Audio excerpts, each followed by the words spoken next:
All right. Welcome back to Bring the Juice. Fire me up. We are in Nashville, Tennessee. Today on the pod, we have Deshaun Kaiser. First we gonna rock, then we gonna fold, then we let it pop, don't let it go. Welcome to Bring the Juice. Thank you for being here today. Could not be more fired up. The energy is electric. We're through the roof. The vibes are immaculate. Before we start, though, got a quick shout out to our friends at Coors Light, the premier beer, the premier nectar of the gods on both sides of the Mississippi. It doesn't matter the occasion, whether it's a baptism, funeral, marriage, tailgate day, women's basketball game, rec, volleyball league, post-game party. It does not matter. Coors Light is the beer, the liquid you need to be drinking. When the cans have the mountains on it that are blue, it means it is cold. They're delicious at all times. I love Coors Light. You have Coors Light. Bring the Juice loves Coors Light. That's pretty impressive, bro. Too smooth. Reps. As we were just mentioning off camera, reps. Deshaun, you're a businessman. You're a businessman. Yeah. Real quick, played ball at Notre Dame. Yep. Tell me that experience. ND is different. And he's different. ND isn't about trying to make it to the league. What makes that program elite? Because it is different. It's historic. It's what makes it elite is the global scale that you're playing on. Fighting Irish. It's Fighting Irish. If you're trying to compare quarterbacks to the amount of weight from a community of a fan base that's out there, and you're looking at all levels, I would argue that Notre Dame falls into the probably top 5 of All time. of all leagues that are out there, all teams that are out there. Obviously, you got the Cowboys, you got the Packers, you got probably the Jets because they're in a big market. Notre Dame starts to creep in there in terms of global scale. I mean, we go over to Ireland and we sell out a stadium like it's nothing. You know, this is Our Lady. Did you ever go to Catholic Ireland? Church. I never went to Ireland, unfortunately. Right in between me. They just went out there this past year. I heard it was lit. It was lit. Damn. Yeah. You go to ND, you drafted to the Browns. Yep. Mindset-wise, going into a franchise that's not known for success, what was your approach going into it? It's a great question. I wanted to do something different. Sure. You know, that team had seen 20-some quarterbacks before they got to me.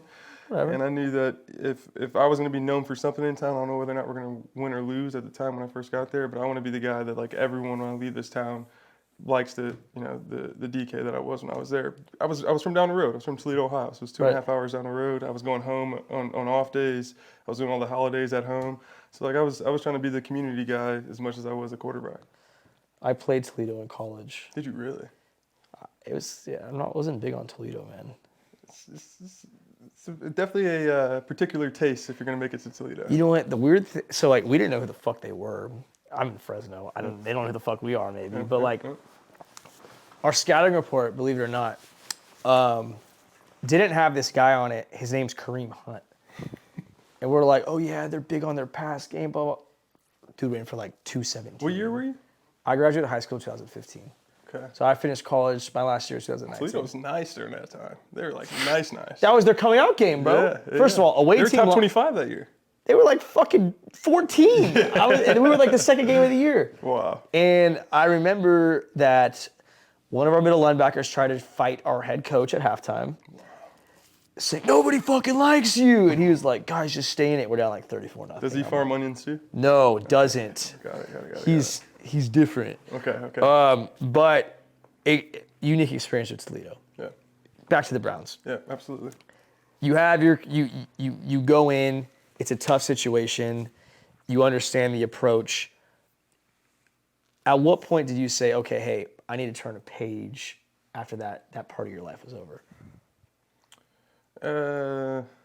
Was there a day, I guess I should say? Yeah, it was the day I got traded to Green Bay that offseason.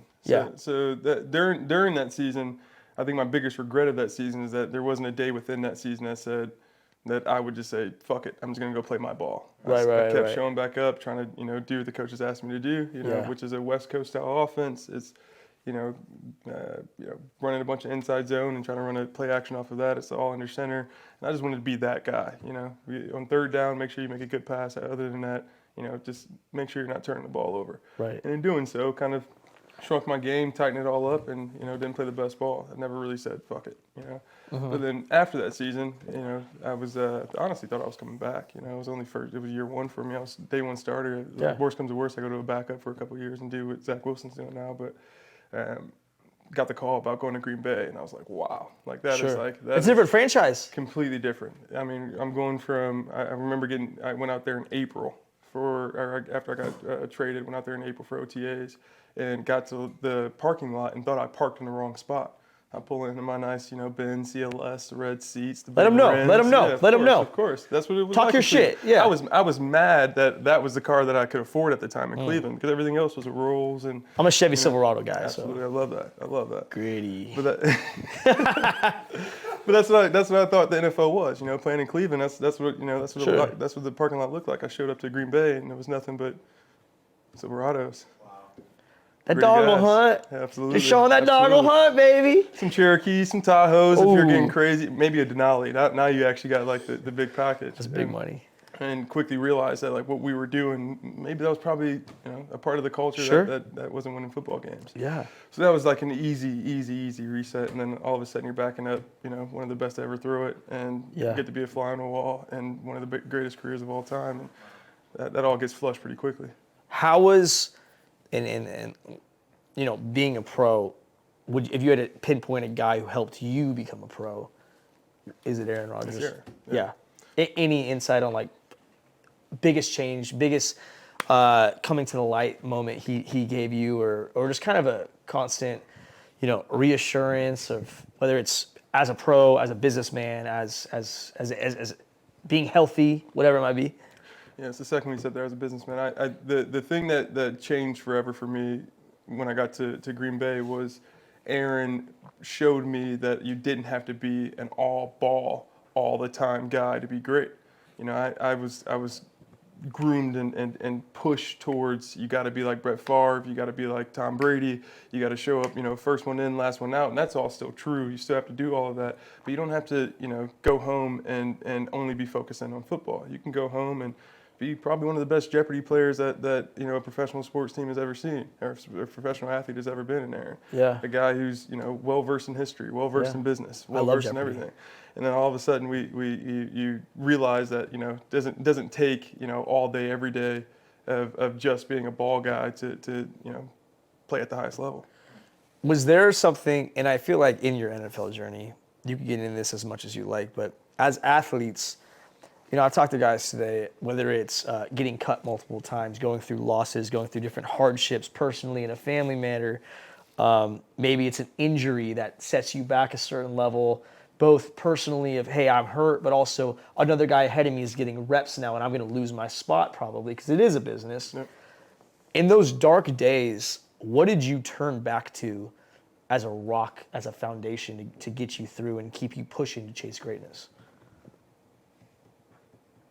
I know the answer I want to say, but it's not the truth. What I really turned back to at that time was friendships and camaraderie. I was playing video games. Right. So I was told, that in order to be a great quarterback, once again, to kind of point to the revelation I had behind Aaron, is I was told that the only way to be a great quarterback is to just be locked in on ball. So rather Sure. than kind of opening up with, all the stuff I was doing at Notre Dame, starting businesses and taking internships and networking and getting coffees with bright Huge. people, I was trying to play video games because that's what ball players did. Yeah, yeah. Try to like get myself in that world. And ultimately, I think that's probably why I'd never really had that bounce back moment that everyone looks for to continue on for another 10 years after a rough start.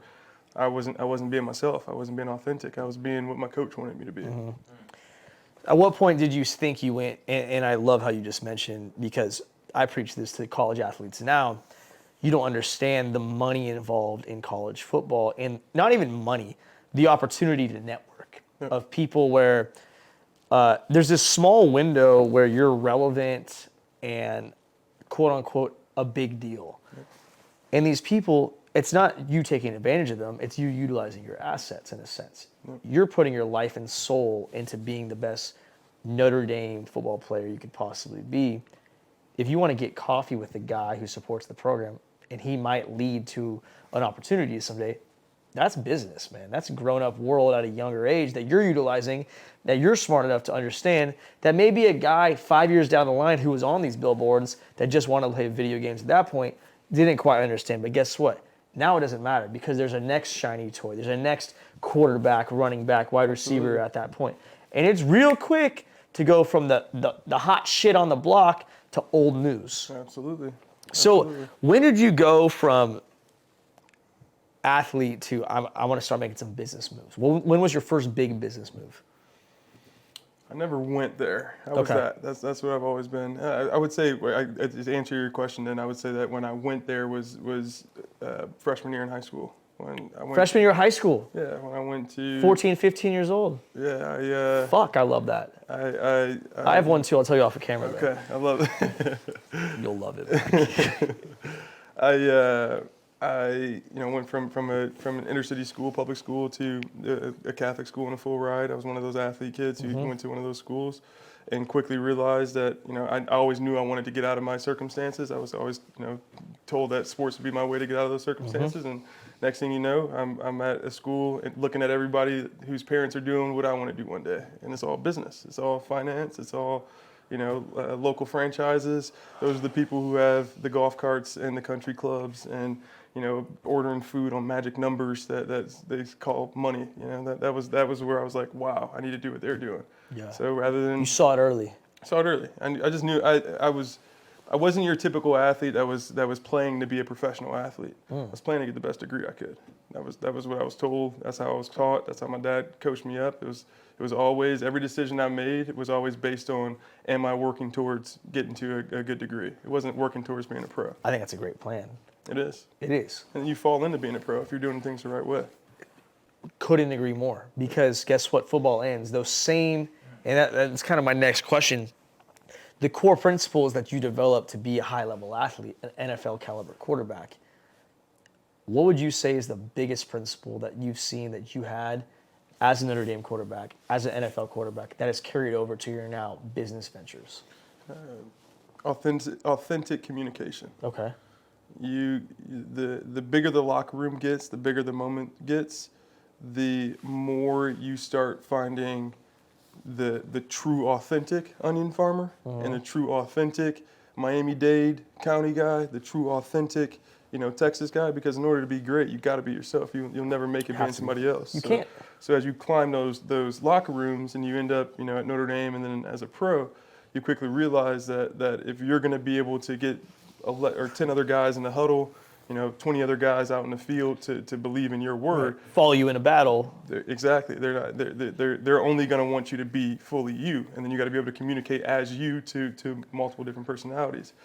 That has been the number one trait that has helped me in business. It's because it's everything is sales. Everything is sales. Everything's sales. You're selling me. I'm selling you. You're selling me. Absolutely. I'm sold. Absolutely. I'm sold as well. I'm gonna take a hat with me on the way out. Fucking better take 5. You kidding me? Absolutely, I'm in. God damn. I'm in. Mac.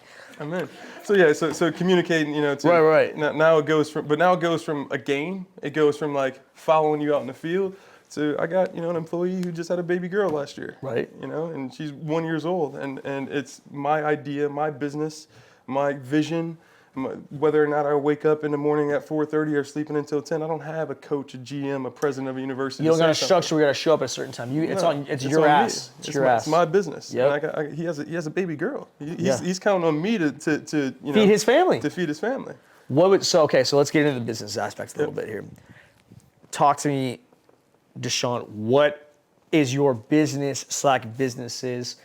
List them off. Go. It's you. It's one and simple. I went fully into a tech business, and I spent all my time on it. So it's called One of None. We're an authentication platform for limited edition products. Okay. So art, fashion, collectibles. Our mission is to help the brands and creators of limited edition products track those products throughout their entire life cycle. So what that means is today you buy a pair of Jordan sneakers, you buy an Hermes bag, you buy a nice Rolex. At retail, you typically experience that from the brand. It's authentic. It's a great product. Right. And then all of a sudden you enter into this crazy flywheel of resale platforms. Yep. StockX, Go, The RealReal, the local sneaker plug, Hotkicks, wherever you want to go get those items in the secondary market. And that secondary market is currently growing at 4 times the retail market. I found that all out when I was with Jordan Brand when I was at NFL. I signed with MJ's footwear brand and got deep into that, and quickly realized That's that. awesome. Yeah, which was awesome. I So put so myself so into that. signing with Michael Jordan's shoe brand helped you kind of develop this mind. the only reason why. Any intel as to what triggered you at that point in mind? We went to Monte Carlo, Monaco. It's a little. I heard it's crazy. It's the most luxurious place I've ever been to in my life. So we were out there in 2019, and we had this little collaboration that our board. It's called a board of governors meeting. The athletes, the executives, the creative team. We all come together. We go to a destination location. From Michael Jordan. Yeah, with MJ. Yeah. And, you know, MJ was there? Yeah, absolutely. I mean, this is family. The Yeah. Jordan brand is family. If Right, you're right. in there, you're a part of it. If you're out of there, you're not You part got to of the play Jordan cards? family anymore. You better know how to play cards. Of course. I mean, you play all night. You play all night long. Come on, Damn. start playing family. Golf by day, great dinners. But then you have this board of governors meeting, and while most people were there just looking to have a great time in Monte Carlo, me being the business mind that I was, that was my Super Bowl. It's like, holy shit, I get to sit down right now with MJ in the room, the one of the biggest growing brands there is, and I get to listen to them tell me their story of what they're planning to do next year. Like this is like the best internship you can. People would possibly pay have. millions of dollars to be in that room. Absolutely. And in 2019 in Monte Carlo, in walks in Travis Scott. We're getting ready to do the Travis Scott collab that was just being announced. And then right after Travis Scott was Kim Jones, the creative director of Dior, getting ready to go do the Dior collaboration. And we just sit there having this crazy conversation about the storytelling, the marketing, how many pairs, where do we sell these? Does the same story that we tell in inner city Chicago that got us here, is that the same story that you can tell in Paris or in Milan? How do you create an international luxury brand if you're trying to grow internationally? How do you do that being Michael Jordan's, streets of Chicago, streets of North Carolina style business? Well, what I thought was absolutely genius. They're like, well, we'll just go collab with the people who can get us in those places. Travis Scott is huge in Paris. Let's go do Travis Scott. Kim Jones is obviously a massive European market company. We do a collaboration with them. We penetrate with this concept of driving demand through scarcity. We create a scarce product where people all want to get their hands on it. They stand in lines, and if they get their hands on it, great. They wear them for a little while as a prized possession. If they don't, they come and try to get the next one. People like to be exclusive. They love exclusive. Right So- now, in a world of abundance, that's all people want. They want to be able to tell a story, So technically is your business, it's a sense of technology then, is that correct? We're a tech company. We're boring. After that stuff, this is all sexy, but the actual tech itself is really boring. Right. And can you connect the dots to me on Yeah. how do you come in to make a profit off that? Perfect. So what we build is what we call an authentication cloud. Okay. So we're a cloud-based service where you are a brand, you're getting ready to go release a limited edition product. Sure. Let's say I make one Bring the Juice hat. This is the That's first one. awesome. It's We sexy. should do this. Let's do it. That's Let's do a good bet. You started off with that one? It's one of my few. That's good. It's called the Diamond Edition. That's awesome. It's the Red Wave Edition, bestseller right now. Yeah. I love it. Check that out. All right, continue. So we build an authentication cloud. You come to us. You're getting ready to launch a bunch of limited edition products next Boom. year. Let's call it. We're going to go do 10,000 of these hats. Sure. Once 10,000. Absolutely. You come to us. You put in all the information about the hat. Got the it. size, the make, the colorway, the shape, the Yeah. under visor, Boom, the back, the clip, all of it. Got it. You All put the that details. information, all the details. We take all of that and we create a digital ID that's associated to all that information. So all the content you could ever want about the product is there. From there, when a brand goes and launches this through their platform, so let's call it, whether they have a Shopify website or they have their own e-commerce platform, they go launch it on their platform. And the collectors receive either an email or it's an integrated experience where they just receive a digital ID to their account that says you now own item number 777 out of 10,000. Got it. This one is yours. You're now a part of this timeline. But then when you get there and you look at the digital ID, you start to see that this was manufactured in 2012 at this manufacturing facility. It then got moved to this fulfillment center. You're seeing the entire life cycle of the product, the timeline of the good, until you get it at retail. Right. Now it's time, you've purchased it, you have your digital ownership, that's your certificate, great. Now using our dashboard, our brands, who are our customers, the brands can now create engagement experiences off that digital ID. I'm gonna give this guy early access on the next drop. I'm gonna give this guy a 10% discount because he collected the last 3 of these. I'm gonna show him an unreleased video that no one's ever seen of MJ wearing this exact colorway. All those stories that we're trying to tell at Jordan, let's now tell them through the product itself. And then when it's time to resell the product, you take that digital ID and you use it as your digital title to resell. So send me the physical back end to us, Right. My Business One of None. We authenticate it, grade it, store it for you, and then now we unlock that digital ID so you can take that digital ID and go sell the rights to the physical good that's with us by simply passing on a digital ID that represents it. So okay, so is there two sides to this where I'm Frank, I own Bring the Juice, I made 10,000 hats. I come to you, I say, Deshaun, here's 10,000 hats. I want to be in your cloud. Do it. Yep. It's going to increase the value, which is going to make you're going to get a little slice of that pie, and I'm going to make a profit off it because of the exclusivity, right? Absolutely. Or is there also the other side where, hey, I'm a consumer, I like exclusive shit. I want to apply and be a part of your cloud to see what exclusive shit is next on the market. Is there both sides of the spectrum, or is it only one? So we started off as a B2B2C model, so business to customer, where Got we it. were a part of that customer experience. Right. But what we quickly realized is that the bigger brands that really have a resale problem, that really want to understand, because the real value that we bring to a brand is understanding who that resale collector is. Got it. At Brand Jordan, this isn't word for word, don't quote me on this, but like as sitting down at that Board of Governors meeting, none of these guys have no idea, out of those 20,000 pairs of Travis Scott Low ones at $175, what percent of those are getting flipped to StockX or taken to the local I know sneaker guys who store. have flipped them. Absolutely. They Yeah. somehow, some way, no one in the world can get them. They have a whole freaking living room full of boxes and boxes seen that, it, yeah. that they go ship out. How do we as a brand understand that? How do we understand our true demand? How do we know if that product was actually collectible? It's all being flipped in the secondary market, and that's where all the value is. I mean, Right. those Travis Scott Lows. This is how the numbers work out in those Travis Scott Lows. Are you wearing them? Roughly, I'm not. I wish I was. These are dope too. No photos. Those are pretty collectible as well. Yeah, I gotta get some You should. cool shoes. You should for sure. got some- For sure. Got some. For sure. Don't look at my shoes right now. So let's say roughly 20,000 pairs is what is estimated of those Travis Scott Low ones that went Wow. out. In year one, and they marked those up to $175. Sure. Typical pair of J's is 100, maybe 110. Okay. In year one, that 20,000, or sorry, at the retail of that sneaker, 20,000 times 175, $3.5 million at retail. Right. On StockX, just one platform alone, in the first year after launch, that sneaker did $26.5 million in resale believe it. revenue. So what's that per pair at that point? So Like, 5. you do the division that's- Onion Farm. That's I'm some not- shit. I know onions, man. I ain't a fucking mathematician, brother. I know pounds and fucking shit like that. 175. Whatever, times forget it. We got a 20, math guy, Three but and a half. 3.5. it's more. Put it that way. It's more. It's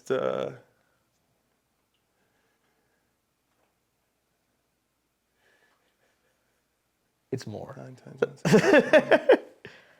I went to Fresno State, bro. You went to Notre Dame. We are the Harvard of the Central Valley. It's somewhere in between 1,000 and 1,100. It's 20,000. 26 and a half divided by 20,000. We're working on it, guys. Hang on. Yeah, get the math right. Come on now. 26.5 million divided by 20,000. Someone's gonna be listening to this and be like, like, "These guys are so fucking idiots." stupid." Someone 1,300 bucks. It's roughly 13. 1300 Someone bucks, just 13.25. turn this episode off because we're dumbasses. Clip in between Somebody there so it doesn't- somebody exactly. just slice that up. Slice that up like some Wonder Bread, bro. I don't need that shit. Someone throw a go little- cha- throw a little- someone throw a san- someone Sandy Cheeks karate chop that shit. Yeah. We need some floaters. The fuck? There you go. You show you some graphics. There you go. All right, so So yeah, all that being said, that's where the value lies, right? So as a Right. brand, so we give you a digital ID. That digital ID, on every one of those resale transactions, you as a brand can elect to get a resale royalty that allows you to participate in that secondary market. and, but you charge a fee. We charge a fee. Okay, so Yeah, that's how we you. charge- I'm wondering we're how sa- you make we're money SaaS. off it. We're SaaS. Okay. We're a cloud company, just like any other tech company. You're Sure. paying us based on how many products that we're tracking for you out in the ecosystem. Scalable. Scalable, venture, Yeah. tech, And you buzzwords. could do art, bring the juice hats, Mona Lisas, Max Alabama collection All of of it. jerseys. Absolutely. It doesn't matter. You're kind of a like, hey, get in where you fit in, but we could kind of make it work. What's the weirdest thing you've had approached to you so far? CT scans. Someone's looking to create a resale marketplace, a certified resale marketplace for used, big, bulky MRI imaging machines. They're like, it's a crazy market. You look at the numbers, it's nuts. When you say used, is it like used to the point where like a hospital couldn't use it anymore? type No, thing? no, that's the thing. So hospitals can use it. So what happens is these new hospitals spin up. They go and they say, we want a dozen, $1 million X-ray machines. That's right when they start their construction of their hospital. By the time they close, they never close on all 12. They end up at a point where they can either lose their down payment on it, which would be like $40,000, $50,000, or they have to go spend for the extra MRI machines. So now here's these brand new machines that have to find a new home, and there's just a massive black market for parting them out, putting fake parts in, trying to sell it to the local clinic that is trying to cheap you out. They have no idea whether it works and ends up falling apart. Warranties start to go to shit, so it just becomes a resale marketplace for that. But that's where I spend all my time. Like this is what I geek out over. After that Jordan Brand experience, now all I care about is like learning how things turn in the secondary. Do they appreciate? Do they depreciate? Right. Do Is they there a depreciate? turnoff in there of like, let's say, obviously the inner athlete in you? Yep. If Revo Speeds became something Yep. approach towards you, that would be like, oh shit, I used to wear Revo Speed sophomore year of high school. Like, Yep. it's more insightful versus like Kentucky crossword puzzles. That's not as exciting necessarily. Like, is there some shit where you're like, that's not scalable, we don't want to even take that on, versus, okay, I can see the value in it? Like, do you say no ever? Oh, I'd say no a bunch, but the reason of saying no isn't because of my expertise in this space. If I was responsible for the consumer, then that would matter. Then I need to understand who the Kentucky crossword person is. But Right. I'm just the It's no B2B skin off your SaaS. back. Exactly. It's no skin if off there's your if there's another guy out there doing podcasts right now and trying to sell those crosswords in the secondary market, that's Best on of luck to him. you. Here's our technology. Go do what you got to do. You set it up to where it's no skin off your back, whether it hits or not. Absolutely. We're just- You we're either infrastructure. you're the in it or not. Yeah. How many items, I guess, would you like? How many do you have right now? We're sitting at, I don't know, we beta tested and have maybe anywhere from just under 10,000 items that we've Still a had shit tested. ton. Oh, absolutely. No, these we started off very limited edition. This is Right. like one of ones. and one of 10,000 items. fives. That's not 10,000 items. That's 10,000 different items. That's just 10,000 items that 10,000 around our different Bring the ecosystem. Juice hats. Yeah, exactly. Got it. Items around in our ecosystem and under our cloud. Wow. What's the goal?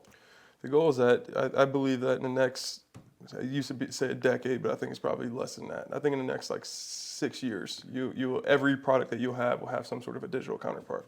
Whether it's a QR tag in your collar that you go and tap to learn where to go recycle it at, or a full-on digital ID that has a bunch of information and engagement, everything will have some sort of a digital experience associated to it. Tracking. It's sustainability, it's gaming, it's Yeah.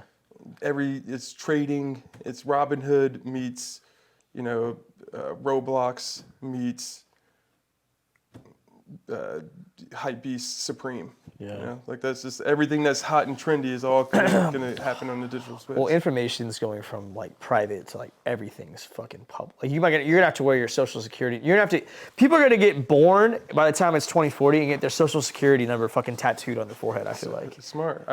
You lean right in. My thesis right now is that Yeah. we went from the industrial era into the technology era, and now we quickly, I think, are out of the technology era, and we're now in the authentication era. It's about figuring out what's real. Everything's crazy. fake. Right now, this entire conversation could have been AI generated. We could have sat here talking about something completely different, and AI could have made my lips say what you wanted them to say. Is it? Yeah, absolutely, that's easy. That's easy. Have you that's watched an easy the- platform. I don't know why. I talked about this with my mom at lunch yesterday, so maybe I'm fucking batting in left field here. But have you ever seen the movie In Time? I've not seen it. It's just kind of like Justin Timberlake's in it, all right? And there is no currency. Currency is time. It's like you go to buy a cup of coffee, you don't pay $4.95, you pay 15 minutes. You don't get like your paycheck, you get 3 months. Justin Timberlake was in It's not that good of a movie. It's not that good of a movie. It's kind of a shitty movie. It's one of those like long airplane movies. You're like, fuck, I guess, okay. Or like late night hotel, and you're just like, Yeah. I guess this is kind of irritating. I'll finish it, right? Yeah. But I don't know, man. And then, but ultimately, I don't want to ruin it. But They end up playing like poker and they put like all in, which if you lose, you On the die. spot. Yeah, So yeah, yeah, yeah. watch it. Oh, can you take on other people's Yes. sides? Oh, yes. wow. So like, let's say Interesting. we went out to dinner and I paid for it. I would Venmo request you like 45 minutes off your life. But onto yours, which Only is to me, nuts. only to me. Yeah, It's- but, so- but you get 45 minutes. I get 45 more minutes on of your life. yours. That's Yeah, nuts. yeah. That's Like, nuts. I don't know. I don't think we're gonna get to that point. I think we got to bring God back into the equation here because we are human beings. Yeah. And you know, there's 1,000 ways to skin a cat. There's a lot of technology coming up, a lot of things happening. That sounds like it's reasonable in our day and age, especially the more like AI and the Chat GPT and all that's becoming more of a thing. And I agree with you. I think, you know, talking about onion farmers. Onion farmers, you know, a lot of people think it's hillbillies out there with a couple onions smell like Funyuns, but at the same time, like, it's a business where our commodity is just an edible product of onions. Yep. And I've learned a lot about the onion side, QR codes, barcodes, lot numbers. Yep. Everyone wants to track, especially in the produce industry right now, where if there's some sort of a sickness or illness that breaks out, an infection, they want to know whose farm did that come from, why did it happen, when did it happen, and who's responsible, basically, right? Yep. So you got to make sure you have your ducks in a row to cover your ass on it.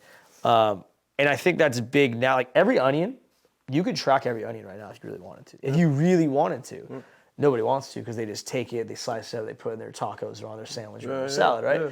But I think it's going to become more common, like you said, for the younger, not younger, but like the more common things and the bigger things. People like exclusive shit. Yep. And I think anything that has a story definitely, you know, it holds weight, holds value at this point.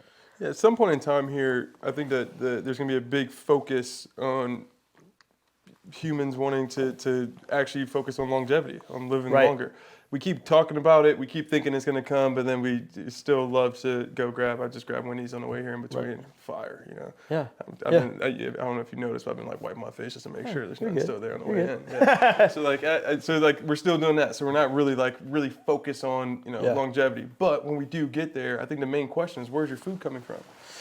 You know? Fresno, California, you're getting your onions, tell you that much. I love that. No, but is it like with a big? Is this like a big? Huge agriculture? This is a known thing, not agriculture, but actually onions. Is onions like a thing now? No. Just you guys. My family's biggest onion farmers in the area. Wow. So our area is the biggest agriculture producing area in the world. We have this thing called the Farm Show. Nobody really knows about it because it's California. They think beaches, San Francisco, LA. Huge part of the middle. It's only agriculture, and it's not. It's a little different than like Iowa, Nebraska, where it's not just corn. Like, it's row crops. All your tomato for your ketchup comes there. All your fresh tomatoes come there. Every pistachio, every almond, a lot of onions, a lot of carrots, a lot of, raisins, wine grapes, like all right there. And don't get me wrong, we got some stuff. There's some stuff we don't got, but per capita, per acre, it's not even close. It's number one in the world. So one of my good friends is a farmer up in Bowling Green, Kentucky, just north of here. And I always ask him questions. I love learning about it. It's just like such a simple business model, but like it's so scalable. I guess scalable is tough with hands, but it's just like it's something that you buy more land, you keep doing what you're doing. But I quickly learned that you have to do kind of like a cycle, a rotation of of different plants, rotational crops. Exactly. Yep. You go from corn, then you go to soybeans, and then you go to maybe cabbage, and then back cauliflower, to corn again. blah, blah, blah. Yep. Yeah, because it does something to the soil. You guys got to do that with your onions? Yep. It's called same dirt, same onion every time? Nope, called a rotational crop. Okay. So we rotate. So if we had 4 plots right here, we'd go onions. Let's say there's onions, tomato, nothing, and then like a barley. And we just kind of would do a grid. Maybe it zigzags every once in a while. Got it. For us, we have a real big issue in water right now as well. Of course. Water, labor, everything's more expensive. I don't know. What's gas out here right now? I got a Tesla. Gas in California is like $6.50. Yeah, that's nuts. It's fucking crazy. It's stupid. Can I ask you probably a bit of a personal question? Sure. You guys speak English on your farm? I am the only one that speaks English on my farm. Everyone else is from Mexico. I took Spanish in high school. Yep. I am in charge of 400 people, and I don't speak Spanish. I make it work. Yep. I speak Spanglish. Yep. We make it work. I use a lot of hand signals. I've done very well because of it. But no, and honestly, you know what's crazy too, and it's like, I don't want to call it depressing at all, but I don't have any coworkers. Yep. These are my coworkers. Yep. It's my mom and my dad, my grandfather, my aunt, my uncle. I'm the oldest son. My two brothers are playing college football. My sister actually is having her ribbon cutting for her dog grooming hotel. Let's go. And she just graduated from College Station at Texas A&M. Let's go. And super fucking proud In of her. Fresno? At College Station, she's doing it. In College Station? She went to Wow. Texas A&M, graduated, got a loan from the Commerce of College Station. Wow. Fucking ballin'. Ribbon cuttings November 14th. Mac, if you want to come, you can come. What's whatever. the name? Barks and Rec. You're kidding. Dude, I got to give her props, man. She's killing it. But I'm the oldest son, and like I'm involved in this.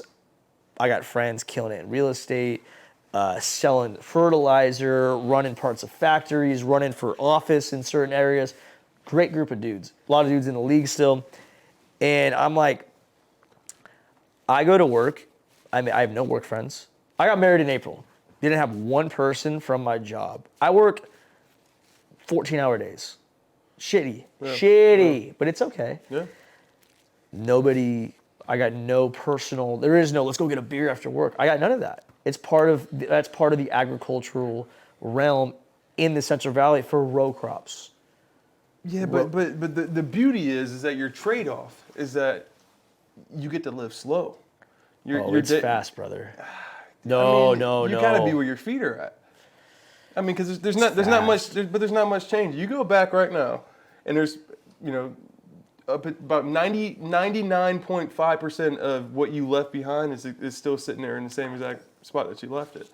Like in comparison to a tech entrepreneur. Sure. Like I envy you because I look forward to the slow life one day. Because like I know I'm taking time off because I'm doing those same 14 hours, but damn, I'm just stressed the entire time. Like while you, on the other hand, it's like you're turning left. I would say you're going 12 miles an hour these days. I would say the biggest aspect that you don't have that farmers do have is Mother Nature. Interesting. So unpredictable. Hear me out about this. I don't know how much of a man of God you are. Mm-hmm. I am because of my athletic career, as well as I grew up seeing my father stress about a bad rainfall, a non-rainfall, no water. And it's one of the few industries in the world where if God doesn't do something, you're fucked. And we've been on both ends of that spectrum. That is a powerful line. It's the truth. I've seen guys go out of line. business because of it. I've seen guys strike oil because of it. Wow. If you need water and there is no rain, guys will go out of business. It happens regularly. If you get water and now you have it and you have this rain at the right time, your business will 2x in the right year. Wow. That aspect is it's the element you can't quite control. The onion market, 50-pound sack of onions, maybe it's $10 today. If there's a fucking storm in Washington, it'll go from $10. You'll get 15 people to call you in 5 minutes. All of a sudden, it's $12 if you want to raise it. How do you track that? Just on the phone, just Hey, 12 cranking miles. deals. Guess what, brother? 12 miles an hour goes real fast out here on the west side. 12 miles an hour goes real fast in a rocket ship. So what I'm saying is, it might seem like simple folk, but at the same time, I'm telling you, you see Wolf of Wall Street? It's that fucking opening scene. No way. Motherfucker this, shit that, everything. Fuck that. We'll hang up the calls. We'll hang up the calls and go like this. Deshaun, we'll go like this. We'll look at each other and go, what the fuck's happening?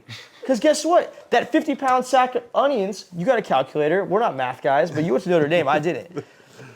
$10 per sack, if you're bringing out 100,000 sacks a day versus $12 per sack, 100,000 sacks a day. That's some cha-ching.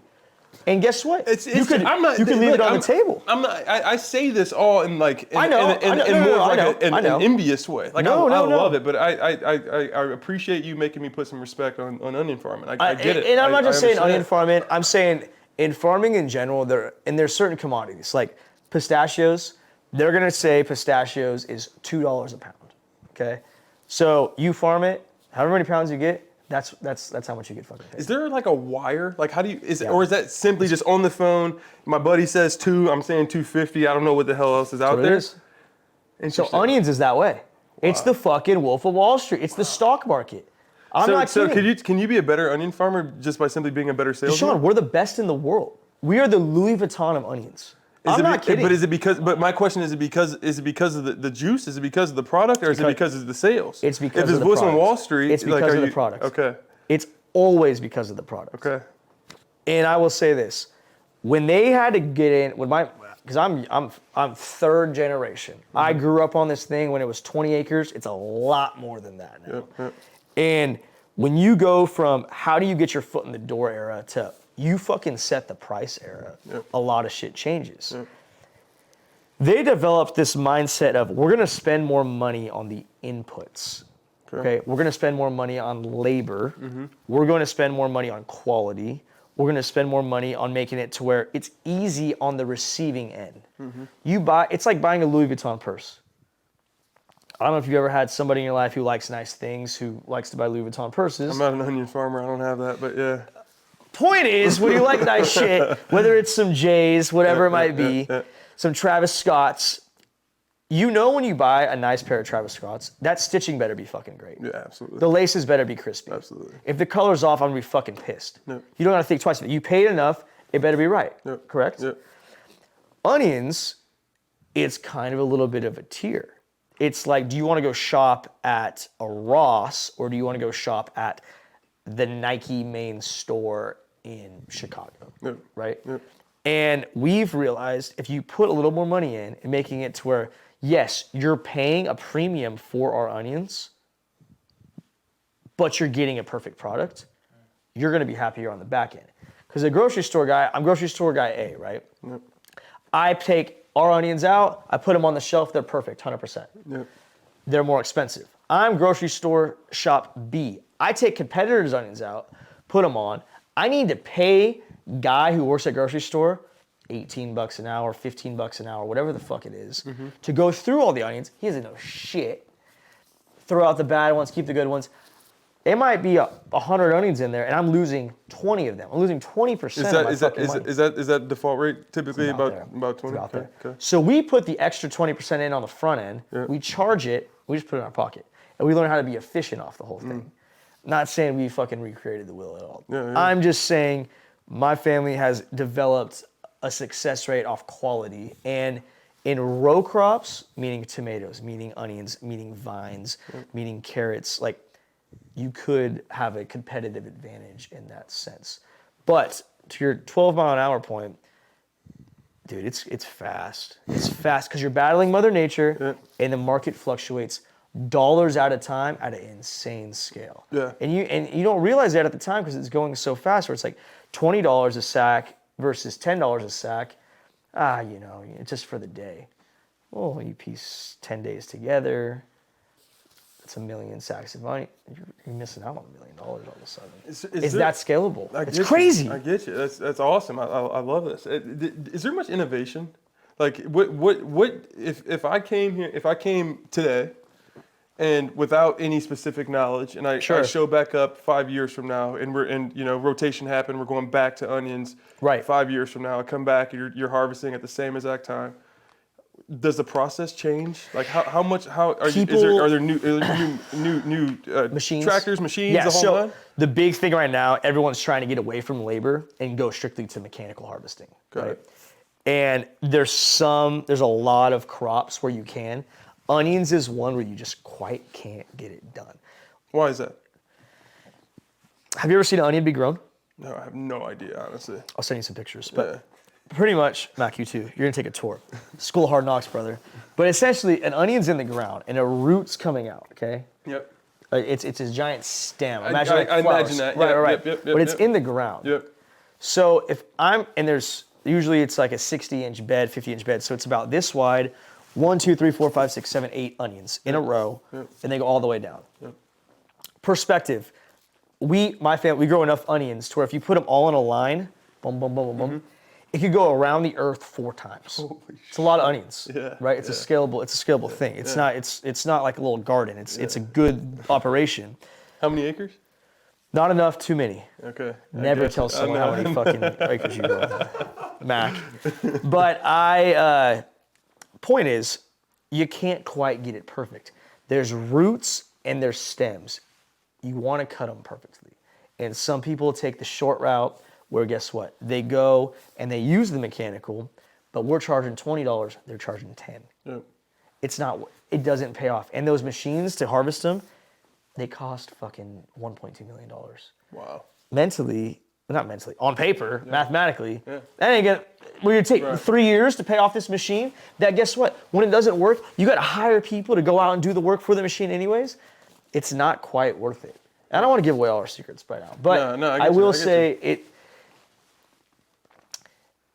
details matter. I guess if you could get anything out of it, details matter. A lot of shit happens. If you ever wanted to come see it, Mac, you too. I'm in. I spent a lot of time in Come to the California. golf tournament. I would love to. And seriously, like because it is a different world. And again, I take no disrespect to it because a lot of people you don't really know till you know. Yeah. Like anything, I don't know about your business until I hear it and see it and explain it. And like, I think that's one of the cool things about the podcast game now and the radio game and the social media side where you could watch this fucking YouTube video and learn about 2 psychically different industries as well as some football experience in 45 minutes? What's the end game? For me? Yeah. Bring the juice or onions?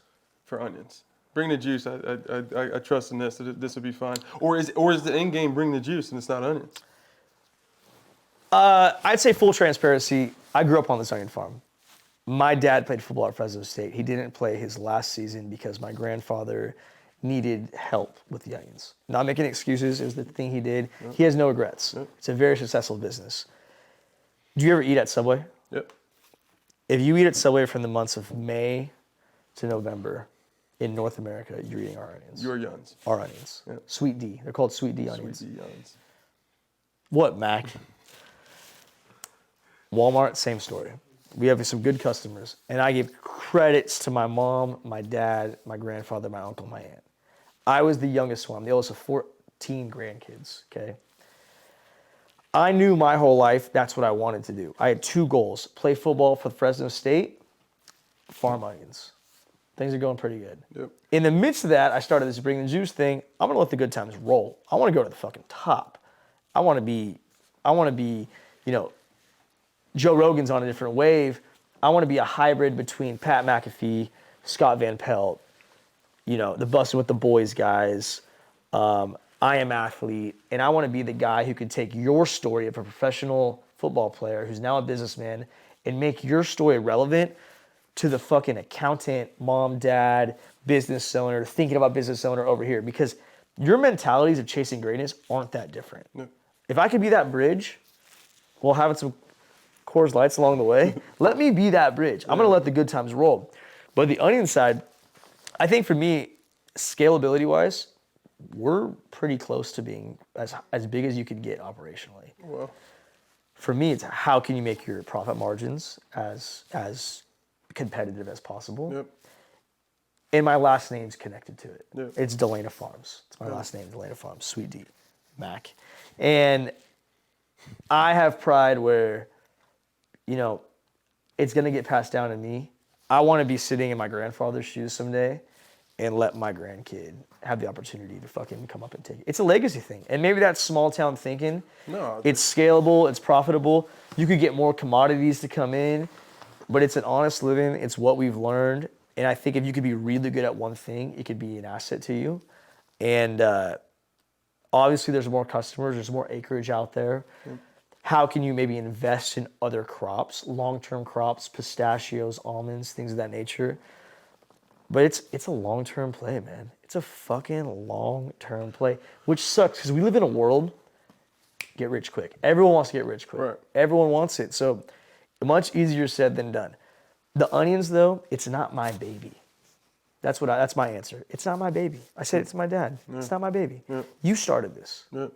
You had a vision. Yeah. I grew up in it, but I didn't come up with it off my dome and make it into fruition. Bring the Juice came out of fucking thin air, man. It's from my mom and dad's basement. Like, fuck it, let's ride. Let's see what we can do. It's good things going. So because I have so much loyalty and passion for my family, like that inner country boy in me, if you will, I want to make it as scalable as possible. I think it's a very vertical business, and we've done a great job of that. We grow our own onions, we package our own onions, we sell our own onions. I think the next Who do you sell to? Just to understand the business model, is that going Distributors. directly distributors, and then they find the grocers for the most part? Okay. Both. It depends how big the grocery store chain Got is. it. But if it do you do any just like hand to hand into the okay, cool. Yeah. Got it. It depends. It's got to be worth our while, of course. Got it. But we're good. We started with that, so like you scale. I would say, how vertical can you get? Do you want to get into the frozen onions that are available at Costco in like the giant packages? Do you want to get into diced onions that you see at Whole Foods? Do you want to create Funyuns? Do you want to create onion powder? Do you want to create your own freight company so you're saving money on freight? Your own seeds. You don't got to buy seed. Do you want, like, there's so much shit you can do. You can become God. And I think I've seen they're slowly chipping away at it. And it's like, how can I be that breakthrough? And I do. So we also farm pistachios. Oh, I got the shirt on. American Pistachios is one of our biggest sponsors. Shout out to APG. But that whole industry is monopolized. And I don't want to be like the guy who's, Colonel Sanders out here trying to steal the fried chicken industry. But like, dude, if you could fucking monopolize an industry, do it. And I don't think we'll monopolize the onion industry ever. That's not going to happen. Yeah. But let's hold it by the balls. Let's hang on to it as much as we can. Let's do what we can. Let's make it to where, from the months of May to Thanksgiving, you're buying sweetening onions. And that comes down to utilizing your strengths and strengthening your weaknesses. To be honest. Yeah, which you can relate to, I feel like. Absolutely. I appreciate that story. No, of course. What is so with Bring the Juice? Sure. Time spent, Monday to Friday. Are your yuns 90% of the time, 80% of the time, 50% of the time? I travel an hour and a half to work every morning and an hour and a half back. I wake up at 1:07. All on your own property? No, not at all. My cities away. Okay. It's I usually, during harvest, I have to be there at 3 a.m. I wake up at 1:17 from May to about like September 20th. And that's my grind. And I'm done at about 4 p.m. and I got an hour and a half drive back every day. It's a bitch. But I would say, Bring the Juice. I've got it to the point now where I have a great team. They help me out. They dice up my social medias. They create my clips, all that. My biggest time consumption is right now, right here. It's us finding a time that we could both do with my video team that they could both do. We could all three of us do the trifecta. We sit down, we have a fire ass pot. And if you were in Fresno, I'd make you a drink, I'd give you some appetizers, I'd give you some hats. You get massaged out, whatever the fuck you want, Deshaun. I take care of my guys. And my team really does everything else because I know I want to emphasize my strengths. My strengths aren't dicing things up. My strengths are understanding like, hey, I can understand and relate to a guy who played at fucking Notre Dame, was in the NFL and drafted second round. Like, I don't feel any sense of, oh no, I'm nervous because of this necessarily. Like, you bleed like I bleed. You put your pants on the same way. And that's not me being like, macho. That's just like, I understand. Like, people are human beings. And I've been put in situations, I'm sure like yourself, where, people act like you're Superman, that you're the devil for fucking something up. And it's like, fuck you, man. I'm a human being. I got feelings too. Not that I have some sensitive pussy either, though. Don't get that twisted. Yeah. But it's like kind of that in between of, yeah, I'm a grown ass man, but yeah, I feel some type of way about this type of thing. Yeah. And how old are you? Like 20 something? 27. Okay, I'm 26 years old. I'm chasing greatness. I'm trying to be great in any aspect I can be. Yep, same here. And if I get to spend an hour chopping it up about this on a microphone and on cameras, and I feel like I learned something from you today so far. I don't know if you learned anything from me, but like my perspective's grown. I've learned more about, your life.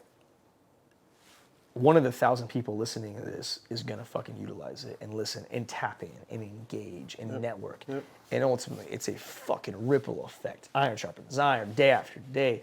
Just keep the good times rolling. Yep. And eventually, something's gonna hit. Yep. And that's just kind of the way I go. I love it, man. So what's your pod story? Because I know you just started the Playing Business podcast. I did. Yeah. So I spent this conversation we're having right Sure. now is my conversation with everyone. Good. This is me. This is what I do. This is what I talk Fuck yeah. about. I love business. I love ideating. I love whiteboard sessions. I love poking Yes. holes and shit, and Yes. hopefully turning something out that's great. Those conversations I was having in the locker room or at dinner or on a plane traveling somewhere. I went to my buddy Dan, who's the chairman and former founder of Code and Theory, which is one of the biggest digital first advertising agencies, creative agencies that are out there, and said, hey, let's go have this conversation with people who are doing it at the highest level. Yeah. So whether it's once again Conrad Anker, who has built a bunch of brands and sold them all to North Face, or Spencer Dinwiddie, plays for the Nets and started a really successful social marketplace for influencers and creators. Right. Or today we're talking to Allie Wagner, who's now she's on a board and co-chairs a board for the new women's professional soccer team that's going into the Bay Area. So just having all those conversations and talking at the highest level, chopping it up the same way, trying to dig in a little bit, learn about the business. Of course. And just be curious, man. Keep learning. You have to. Absolutely. Well, I think everything's about perspective too, and like, tell me about your like experience, because and you went to Notre Dame, so you're above me educationally from a merit perspective. Like, I didn't read in college. Is that crazy? Like, I was so focused on ball Yep. and getting good grades. I didn't leisurely read. Yep. Even in high school, not really. And then when I finished my stint of training with the Team USA bobsled team, I was like, okay, I have these long drives. I need to listen to something. I listened to podcasts and all that. I got big on audiobooks. And then I read these audiobooks and I was like, I listened to these audiobooks. I want to read them too. Did you ever hit a point, or did you have a certain book, something that you reference as kind of I don't want to call it a guide, but a little something where you're like, hey man, I really fuck with Rich Dad Poor Dad, or the mindset of the 7 Habits, or maybe a Navy SEAL approach of like extreme ownership? Yeah, I honestly nothing that I like really hang my hat on from like an early on got recommended this thing and I went with it. But more recently, the 50 Cent book, Hustle Harder, Hustle Smarter. Yeah. I'm not like your guy who's like die hard 50 Cent or even understood how big of a mogul he was. And that book is special. Really? It's absolutely special. It's 50 Cent versus Curtis Jackson. Curtis Jackson is everything you would love for Bring the Juice to be. Yeah.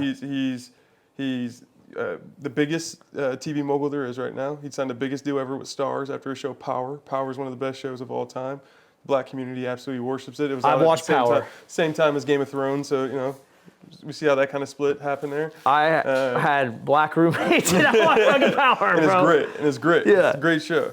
And he just tells the stories of navigating both of those waters, using that personal brand to power the business side, and then stepping into a boardroom and just going through his mindset of all the things that he's learned from the street. Like he tells a story about sitting in a boardroom and someone calls him a cocksucker. And he was like, if someone had called me that back in the day, he wouldn't have, had another breath after that. Shot his ass. Exactly. And now you got to learn that, like in the boardroom, that's just a part of it. It's just negotiating. He's trying to get his price up, or he's trying to get his price down. So like hearing him through his voice, that was an audiobook, through his voice tell that story. Right. It just like it reminded me that if you're gonna do something, right, especially if like a startup, the best startups solve big problems in a way that only they can solve them.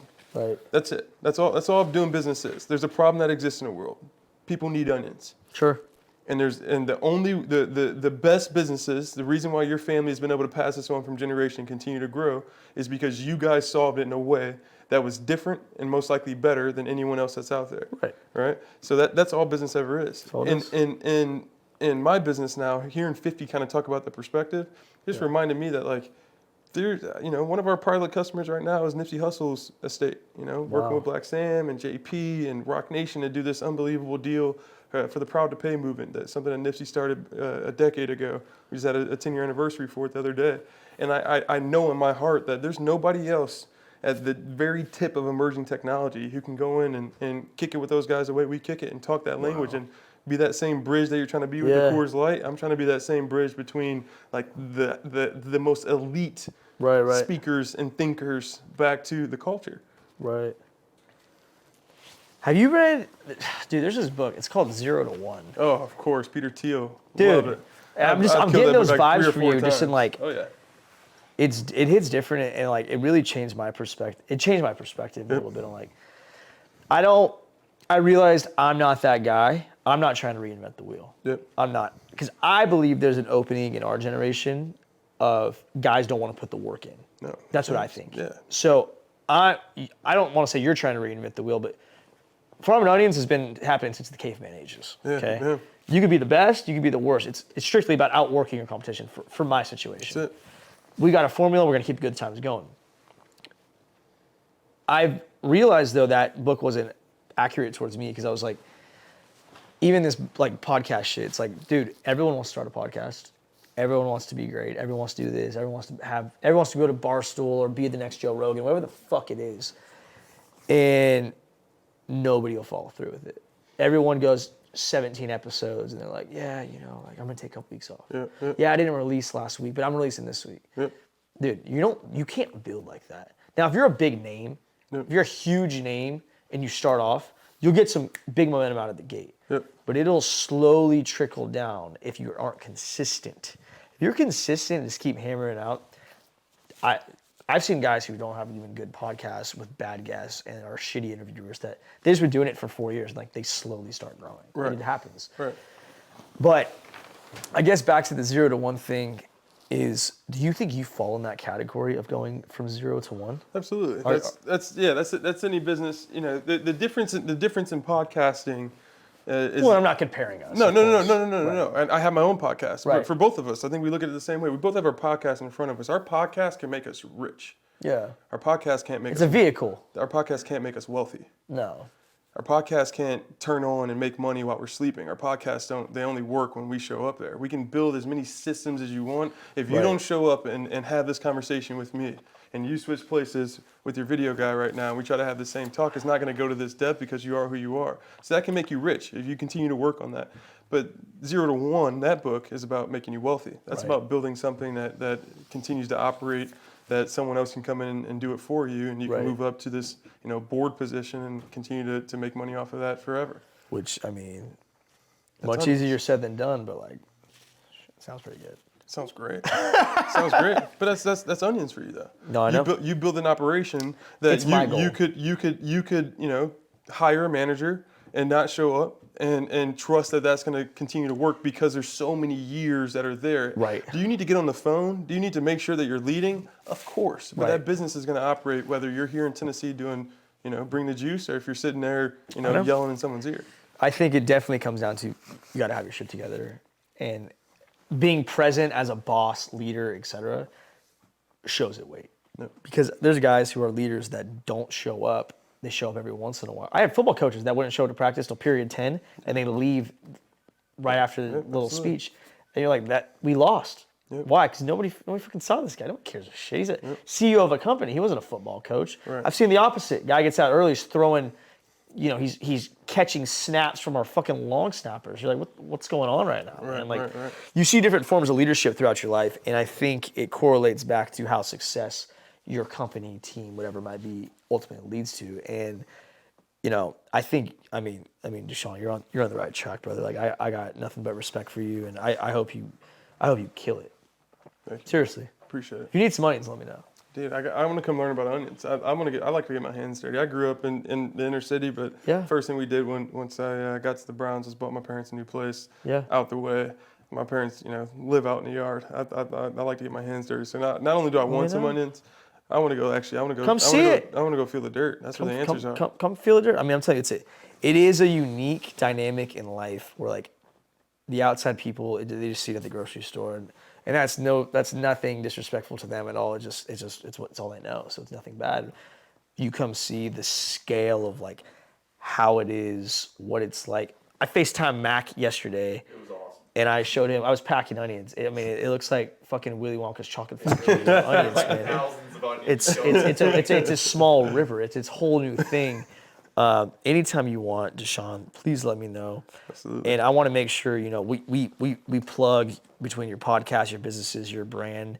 I'm a huge believer in iron sharpens iron. And I think this podcast is probably one of the top 5 most like perspective podcasts I've ever had in my fucking life, to be honest. Yeah. Left and right, middle and back, in and out, Yep. hot, hotter, Yep. cold, colder, Mountain Dew, doer. I love all that shit, Yep. man. Coors and Corser. Before I wrap it up, because we got a flight to catch here in a few. Anything you want to say to bring to this nation? No, I appreciate it, man. I think Yeah. that this is just a friendly reminder that the message you've kind of had throughout this whole thing is that the answers are in the dirt. You gotta go get your hands dirty. You gotta show up and outwork people every day. Yeah. And that's always the solution. There's no such thing as fast money. Yeah. People see it turn pretty quickly, but little do they know you've been working on that. And another thing I want to come back to, just because if that's a message that continues to get out there, like I really pride myself of getting to this point. Right. Because during college, as you were mentioning before, as you're out networking, I was trying to build my brand then. So I remain relevant. I have those same connections because of the energy I left with that person when I Planting talked to them back seeds. then. Exactly. Yeah. Most people think that they're allowed to be 24 because they're 24, allowed to be 18 because they're 18. You just got to be who you want to be later in life. You never Right. know who's watching. I love that. Oh yeah. If not you, then who? If not now, then when? When? Fuck. Iron sharpens iron. Get your piss hot. Fire me up. Guys, Deshaun Kaiser, I could not be more fired up. Check out all his social medias. We'll tag you and everything. Check out his pod, his businesses. I might have to bring the juice. Let's go. We might have to get like a little something going. Let's I get. don't I know. put some authentication know. tech and we'll put a little chip inside there. A huge chip guy. Fire me up, get your piss hot, unsubscribe, resubscribe, do it all, buy your merch. Merch is hot right now. Get your piss hot. We will see you next week.